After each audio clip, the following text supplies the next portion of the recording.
யோகாம்பால் இப்போ சாம்பார் பொடி, ரசப்பொடி, இட்லி தோசை மிளகா பொடி, பருப்பு பொடி அண்ட் டீடாக்ஸ் பொடி. டீடாக்ஸ் டீ பொடிங்கிறது கஷாய பொடி. இது எல்லாமே இப்போ தயாராக இருக்குது. உங்களுக்கு எல்லாருக்கும் இதோடைய கான்டாக்ட் டீட்டெயில்ஸ் டிஸ்கிரிப்ஷன் பாக்ஸ்லேயும் கீழேயும் கொடுத்துருக்கோம். வாட்ஸ்அப் நம்பர் அது வழியாக நீங்கள் உங்களுக்கு என்ன தேவையோ அதை தொடர்பு கொண்டு நீங்கள் பதிவு பண்ணிடனா அதை அனுப்பி வைக்கிறதுக்கு நாங்கள் கடமைப்பட்டிருக்கோம். வணக்கம், நான் உங்கள் அபிமான யோகாம்பால் சுந்தர். இன்றைக்கி என்ன பார்க்க போகிறோம் அப்படின்னு சொல்லி கேட்டிங்கன்னா, இது ரொம்ப ஹெல்த்தியான ஒரு இது. நீங்கள் இதை சப்பாத்திக்கு சாப்பிட்லாம், ஆர் சாதமாக பிசைஞ்சு சாப்பிட்லாம், ஆர் அதையும் தாண்டி ஆக்சுவலி இன்றைக்கி சொல்லணுன்னா என்னோடய பேத்திக்கோசரம் நான் ட்ரை ஃப்ரூட்ஸ்லாம் போட்டு ஜீரா புலாவ் பண்ணியிருந்தேன். அதுக்கு இதை தொட்டுண்டு சாப்பிடுவோம். ஸோ அந்த மாதிரி நீங்கள் ஜீரா புலாவ் மட்டும் பண்ணிட்டு அதுக்கு இதை தொட்டுன்னு சாப்பிட்றதுக்கும் ரொம்ப ரொம்ப நல்லாயிருக்கும். என்னன்னு கேட்டிங்கன்னா தால் பாலக்.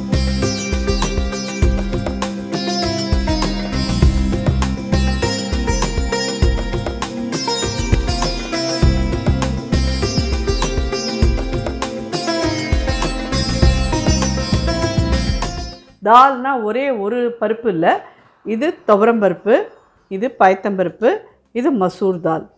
மூணும் ஒரே அளவு எடுத்துட்டுருக்கேன். துவரம்பருப்பு, பயத்தம்பருப்பு, மசூர் தால் மூணும் ஒரே அளவு எடுத்துக்கோங்க. இதை தண்ணி விட்டு வேக விடலாம். நல்லா ஒரு 1/2 லிட்டர்லேருந்து 3/4 லிட்டர் கிட்ட தண்ணி விட்டுருங்க. இதில் மஞ்சப்பொடி ஒரு 1/4 ஸ்பூன் போட்டிருக்கேன். பருப்புலேயே பெருங்காயப்பொடி ஒரு 1/4 ஸ்பூன் போட்டுருங்க. மாதிரி நெய் ஒரே 1 ஸ்பூன். ஆர் நீங்கள் நெய் விட்டுக்கலாம். இந்த இடத்துல எங்களுக்கு நாங்கள் டயட்டில் பண்ணுறோம் அப்படின்னு சொல்லி சொன்னேன்னா நீங்கள் எண்ணெயை 1 ஸ்பூன் விட்டு இதை வேக விட்டுருங்க நல்லா. ஸோ இதில் நெய் ஆட் பண்ணிட்டோம், மஞ்சப்பொடி ஆட் பண்ணிட்டோம், பெருங்காயப்பொடி ஆட் பண்ணிட்டோம். இது தக்காளி நல்லா மீடியம் சைஸ் தக்காளியில் 2 தக்காளி அதையும் இதில் சேர்த்துடுறேன். இது எல்லாமே சேர்ந்து வேகட்டும். நம்ம இன்னும் உப்பு போடலை, வெளியில் எடுத்து பண்ணுறச்சே பண்ணலாம் அது. ஸோ இதில் ஆனியன் கார்லிக் வேணுங்கிறவா நம்ம நல்லா பொடியாக திருகி வச்சுட்டு நாம் இப்போது நெக்ஸ்ட்டு தடுக்கா போட போகிறோம், அதை தாளிக்க போகிறோம் இல்லையா, அந்த இடத்துல நீங்கள் அதை ஆட் பண்ணலாம். இப்போ அடுத்த நெக்ஸ்ட் இது நல்லா விசில் வரட்டும், 4-5 விசில், அதுக்கப்புறம் பார்க்கலாம். பருப்பு நல்லா வேகட்டும், அது ப்ரெஷராக இறங்கணும். அதுக்குள்ளே சைமல்டேனியஸ்லி கீரையை நம்ம குக்கரில் போட்டு மூடினோன்னா அந்த பருப்பு வேகிற அளவுக்கு இதையும் வேக விட்டோன்னா ஒன்றுமே இல்லாமல் ஒரு மாதிரி குழன்னு ஆகிடும். அதனால் இந்த கீரையை மட்டும் வெளியில் வேக விட்டு எடுத்துக்கலாம்.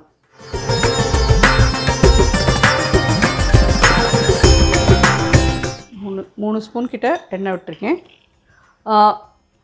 நெய் பிடிச்சிக்கும் அப்படின்னு சொல்லி சொன்னேன்னா ஒரு 3 ஸ்பூன் நெய்யும் ஒரு சின்ன ஸ்பூன் நெய்யும், அதாவது 3 ஸ்பூன் எண்ணெயும் ஒரு சின்ன ஸ்பூன் கட் பண்ணிக்கோப்பா. அந்த இடத்துல நெய் வேணுங்கிறவா 3 ஸ்பூன் எண்ணெயும் ஒரு சின்ன ஸ்பூன் நெய்யும் விட்டு இதை தாளிச்சுக்கோங்க. இல்லை எங்களுக்கு நெய்யே வேண்டாம் அப்படிங்கிறவா வெறும் எண்ணெயை மட்டும் யூஸ் பண்ணிக்கோங்க. இது எண்ணெய் காஞ்சின்ருக்கு. இதில் சீரகம் ஒரு 1 டீஸ்பூன். இந்த இடத்துல இப்போ இஞ்சியும் பச்சை மிளகாயும் நான் ஆட் பண்ண போகிறேன். இந்த இடத்துல பூண்டையும் இஞ்சியும் நாங்கள் நல்லா திருகிட்டும் நீங்கள் ஆட் பண்ணிட்டுருக்கோம். இதுக்கப்புறமா நீங்கள் வெங்காயமும் இதில் ஆட் பண்ணிடலாம்.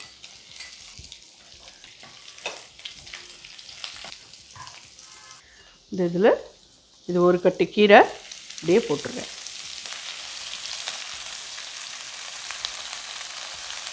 இந்த டெல்லி பாலக் சொல்லுவா இல்லையா, அந்த கீரை. இது கீரைக்கு தேவையான உப்பு ஒரு 1 டீஸ்பூன் போடுறேன். பருப்பெல்லாம் சேர்த்து போடுறச்சே தேவைப்பட்டதுன்னா நம்ம அப்போ கொஞ்சம் ஆட் பண்ணிக்கலாம்.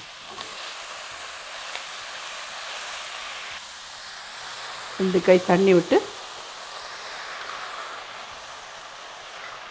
இதை நல்லா வதக்கிக்கலாம். நல்லா வேகட்டும். அதுக்கப்புறம் பருப்பெல்லாமே இதில் ஆட் பண்ணோன்னா நெக்ஸ்ட்டு அடுத்தடுத்து எப்படி பண்ணுறதுன்னு பார்க்கலாம். இது வதங்கட்டும், பார்க்கலாம். கீரை பார்த்தீங்கன்னா நல்லா வதங்கி வெந்துடுத்து. இந்த ஸ்டேஜில் இதில் ஒரு 1/2 டீஸ்பூன் போடுறேன் காரப்பொடி, ஜஸ்ட் ஒரு சின்ன பிஞ்ச் மஞ்சப்பொடி. இந்த கீரைக்கு தேவையான அளவு உப்பு நம்ம முன்னாடியே போட்டிருக்கோம். பருப்புக்கு மட்டும்தான். பருப்பை ஆட் பண்ணிவிட்டு அதுக்கப்புறமா நம்ம இது பண்ணலாம். பருப்போடு சேர்ந்து இது நல்லா கொதிக்கணும். பருப்பு இன்னும் ப்ரெஷர் இறங்கலை. 6 விசில் கிட்ட பருப்பு ப்ரெஷர் வாங்கி இறக்கியிருக்கேன். ரொம்ப ரொம்ப நல்லாயிருக்கும் சாதத்தோடலாம் சாப்பிட்றதுக்கு. கீரையை வந்து ஒரே மாதிரி சாப்பிட்றத விட இந்த மாதிரி 3 பருப்பு செய்கிறதெல்லாம் ப்ரோட்டீன் ரிச்சாக இருக்கும். இது அயர்ன் ரிச். ஸோ எல்லாம் மிக்ஸ் பண்ணி சாப்பிட்றதே கம்ப்ளீட் மீலாக இருக்கும். இதெல்லாம் நான் உங்களுக்கு சொல்லணும்னு அவசியம் இல்லை. நீங்கள் எல்லாருமே இதெல்லாம் பண்ணிட்டு இருக்கிறவா தான். புதுசாக சமைக்கிற குழந்தைகளோ இல்லை பேச்சுலர்ஸ் இல்லை தனியாக இருக்கிறவாளோ இருந்தால் இதெல்லாம் ஈஸியாக பண்ணிக்கலாம் இந்த மாதிரின்னு சொல்கிறதுக்கு தான். ரொம்ப ஒன்றும் பெரிய கஷ்டமே இல்லை. எல்லாமே பருப்பு வேகிற டைம் தானே விட இது வந்து எனக்கு ஹார்ட்லி 5 நிமிஷத்துக்குள்ளே வெந்துடுத்து. அதுக்கோசரம் தான் நான் வெயிட் பண்ணிட்டுருக்கேன். அதான் சொல்லினேன், 2 அடுப்பு இருந்ததுன்னு வச்சுக்கோங்களேன், அதை சைமல்டேனியஸ்லி அதை விசிலை வாங்கி அதை ஆற விட்டுட்டு அதுக்கப்புறம் இதை பண்ணோன்னா அது ப்ரெஷர் இறங்கிடும். டக்குன்னு தூக்கி கொட்டி அப்படியே வேலையை முடிச்சுக்கலாம். அது நம்மக்கிட்ட இது ஒன்று வச்சுட்டு ஒன்றை மட்டும் ஃபோக்கஸ் பண்ணி பண்ணுறதுனால கொஞ்சம் டைம் ஆகிற மாதிரி இருக்கும், அவ்வளோதான். இதெல்லாம் ரொம்ப ஃபாஸ்ட்டாக முடிக்கக்கூடிய ஒரு இது தான். ஸோ பருப்பு ஜோராக ரெடி ஆகிடுது. இதை எடுத்து இந்த கீரையிலே கொட்டிடலாம்.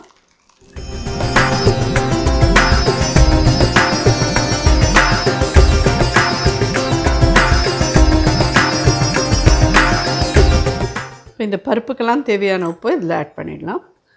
இன்னொரு 1/2 டீஸ்பூன் கிட்டே போட்டிருக்கேன். 3/4 டீஸ்பூன் கிட்டே போட்டுக்கோங்க.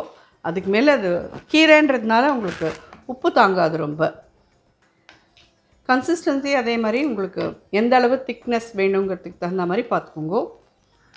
எல்லாம் ஜோராக வெந்திருக்கு. நல்லா ஒரு எல்லாமா சேர்ந்து ஒரு ஃபியூ மினிட்ஸ் கொதிக்கட்டும். இதில் கடைசியாக கொஞ்சமாக நான் இப்போ கரம் மசாலா பொடி ஆட் பண்ண போகிறேன். இது வேண்டாம், எங்களுக்கு வெறும் கீரை குழம்பு மாதிரி இருந்தால் போகும் அப்படிங்கிறவா இப்படியே எடுத்துட்டுருங்கோ. கொஞ்சம் கரம் மசாலா வாசனையோடு அது இருந்தால் எங்களுக்கு சாதத்துக்கெல்லாமும் ஏன்னா நான் சொன்ன மாதிரி இந்த ஜீரா ரைஸ்க்கெல்லாம் கொஞ்சம் கரம் மசாலா வாசனையோடு இருந்ததுன்னு வச்சுக்கோங்களேன், நல்லாயிருக்கும். குழந்தைல சாப்பிட வைக்கிறதுக்கு இதெல்லாம் தான் வழி, வேறு வழியே இல்லை. ட்ரை ஃப்ரூட் இது ஜீரா புலாவ்னா வேணும், ஒன்றும் பெருசாலாம் இல்லை. பாஸ்மதி அரிசியை தனியாக வடித்தேன். அடுப்பில் வந்து ஜீரகம் மட்டும் நெய்யை நல்லா ஒரு 2-3 ஸ்பூன் நெய் விட்டு ஜீரகத்தை மட்டும் தாளிச்சிட்டு அதில் முந்திரி பருப்பும் திராட்சை பழம் காஞ்ச திராட்சை இருக்கு இல்லையா, இது ரெண்டுத்தையும் அதில் போட்டு நல்லா வறுத்துட்டு வெடிச்ச பாஸ்மதி ரைஸ் அதில் போட்டு உப்பு போட்டு கொஞ்சம் நல்லா கலந்து எடுத்து வச்சுருக்கேன். அவ்வளோதான். ஒன்றும் பெரிய ஏதோ ட்ரை ஃப்ரூட் ஜீரா ரைஸ்னால் ஏதோ நினச்சிக்காதீங்க. நிறைய பேர் பண்ணிட்டுருக்கேன், நான் திருப்பி சொல்கிறேன், கோச்சிக்காதீங்க பண்ணுறவாள்லாம்.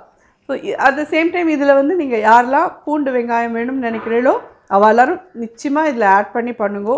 ரொம்ப ரொம்ப ரொம்ப நல்லாயிருக்கும். இது உங்களுக்கு தான் தெரியுமே, நமக்கும் பூண்டுக்கும் ரொம்ப தூரம், பக்கத்து ஊர் கூட இல்லை, பக்கத்து நாடுன்னே சொல்லலாம் அந்த மாதிரி. அதனால் நான் இதில் யூஸ் பண்ணல. பட் பிடிச்சவா கண்டிப்பாக யூஸ் பண்ணிக்கோங்க. நல்லா கொதிச்சுடுத்து ஒரு 1/4 ஸ்பூன் கரம் மசாலா பொடி போட்டுறேன்.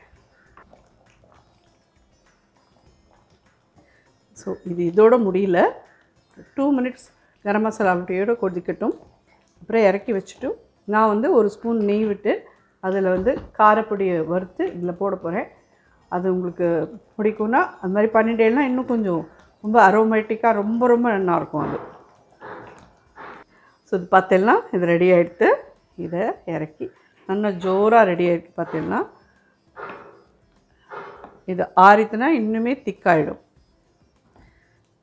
இது பருப்பு கீரை எல்லாமே சேர்ந்து ஒரு 5 to 7 மினிட்ஸ் கொதிச்சாலே போகிறோம்.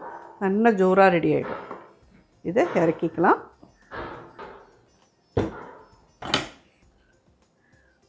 ஒரு ஸ்பூன் நெய் விட்டுருக்கேன்.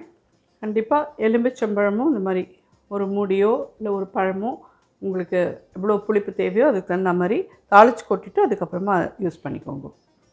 ஒரு வரமிளகா போடுறேன். ஒரு 1/2 டீஸ்பூன் காரப்பொடி,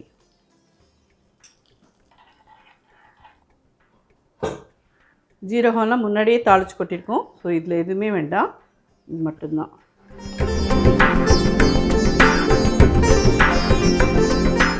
ஸோ ஜோரான தால் பாலக் ரெடி. 3 பருப்பு சேர்த்துருக்கோம். ரொம்ப ஹெல்த்தியான ஒரு இது, கண்டிப்பாக இது எல்லாருக்கும் பிடிக்கும். இதில் ஃபைனலாக எலுமிச்சம்பழம் ஒரு 1/2 மூடி புழிஞ்சிருக்கேன். நீங்கள் சாப்பிட்டு பார்த்துட்டு உங்களுக்கு தேவையான அளவுக்கு நீங்கள் அட்ஜஸ்ட் பண்ணிக்கோங்க. இது எல்லாருக்கும் நிச்சயமாக ரொம்ப பிடிக்கும்னு நினைக்கிறேன். பூண்டு வெங்காயம் வேணுங்கிறவா பூண்டு வெங்காயம் சேர்த்து போட்டு பண்ணிக்கோங்க. ரொம்ப ரொம்ப நல்லாயிருக்கும். ஹெல்த்தியான ஒரு இது. கண்டிப்பாக எல்லோரும் ட்ரை பண்ணி பார்த்துட்டு எப்படி இருந்து ஃபீட்பேக் சொல்லுங்கள். நன்றி.